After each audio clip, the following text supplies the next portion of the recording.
کہ رفع یدین جو ہے یہ اس کا جو ترک ہوا ہے یہ صحابہ نے کیا ہے یا تابعین نے کیا؟ کس نے ترک کیا سب سے پہلے اس کو؟ تابعین نے. میرا اس پہ مسئلہ 70B ہے جس کو دیکھ کے کئی لوگوں نے رفع الیدین شروع کیا. وہ جن تابعین نے اس کو ترک کیا ہے وہ آپ کے نزدیک گمراہ کذاب ہے؟ کون لوگ؟ نہیں کوئی نہیں ہے. ہم یہ کہتے ہیں کہ وہ انہوں نے نماز کے لوس درجے کو اڈاپٹ کیا ہے, ان کے نزدیک رفع الیدین سنت ہے, اگر کوئی چھوڑ بھی تو خیر ہے. نہیں, جو نیک بھی ہو سارا کچھ ہو وہ پھر آپ کو اس سے اپنے آپ کو زیادہ تو نیک میں تو یہ بات کروں گا کہ ان سے زیادہ نیک اصحاب ہیں. اور امام بخاری کی کتاب جز رفع الیدین میں ہے کہ عبداللہ بن عمر ان لوگوں کو کنکریاں مارتے تھے جو نماز میں سستی کی وجہ سے رفع الیدین چھوڑتے تھے. تو عبداللہ بن عمر کے زمانے میں تابعین چھوڑ گئے تھے نا. عبداللہ بن عمر کنکریاں مارتے تھے تو ہمیں کوئی تکلیف نہیں ہے, ہمارے سامنے کرے گا ہم اسے کنکریاں مار کے صحابی کی سنت پہ عمل کریں گے. ہم تو صحابہ کے ساتھ ہیں نا. تابعین ورسز صحابی آئے گا تو ہم صحابی کو لیں گے, اور صحابہ کرام ورسز نبی علیہ السلام کی مرفوع حدیث آئے گی, اگر ٹکراتی نہ ہو تو نبی علیہ السلام کو مطلب ہم پرائرٹی دیں گے اگر ٹکرا جائے گی.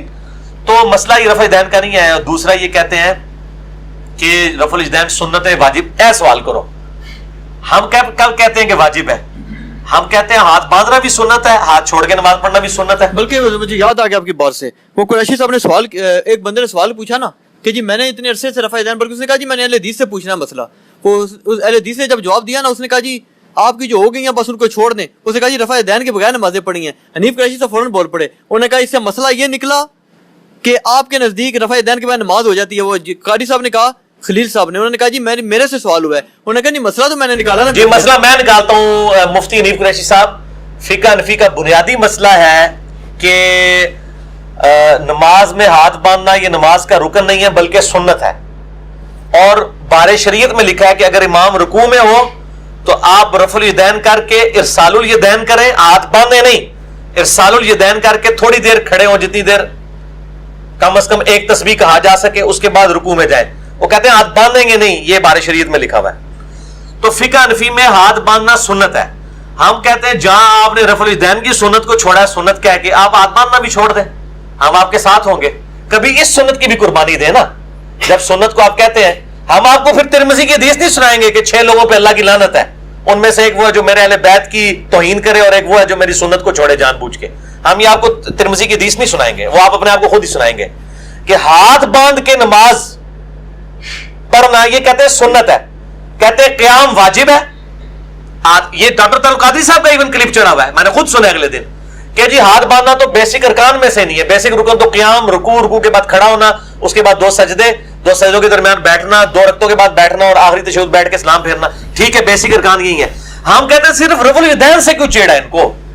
یہ جس طرح رفع الیدین چھوڑتے ہیں اور کبھی کبھار وطروں کا رفع الیدین بھی چھوڑ دیں, کبھی کبھار عید کا رفع الیدین بھی چھوڑ دیں, تاکہ سنتے چھوڑنے کی عادت ڈالیں نا. یہ دوسری طرف یہ کہتے ہیں یہاں مسواک بھی لگائی ہوتی ہے, چھوٹی چھوٹی سنتوں میں عمل کرتے ہیں, اور جب رفع الیدین کی باری آتی کہتے ہیں سنت یہ خیر ہے بس.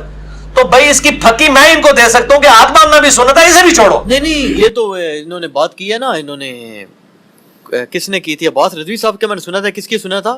انہوں نے کہا جی ہم نے یہ بات کی نہیں, ہمارا تو مقدمہ ہی نہیں سمجھتے اہل حدیث حضرات.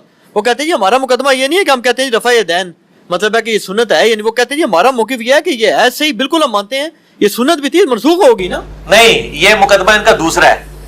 ان کا مقدمے 2 انہوں نے, یہ مفتہ بھی والا چکر ہے. کبھی یہ مسئلہ بناتے ہیں, کبھی کہتے ہیں جی آپ شافعی, مالکی اور حنبلی ہو کر سکتے ہیں, یہ کہتے ہیں نا.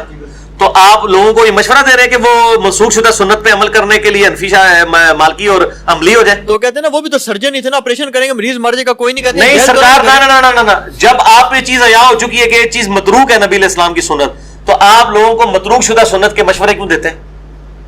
نہ دیں مشورے. پھر آپ مالک کو بھی غلط کیا اور لوگوں کو کہ کبھی مالکی نہ ہونا کیونکہ متروک شدہ سنت پہ عمل کر رہے ہیں. یہ ان کے جواب یہ ہوتے ہیں. اور دوسری طرف یہ جواب ہوتا ہے کہ ہے تو سنت ہی, اگر کوئی چھوڑ دے تو کیا نماز نہیں ہوتی؟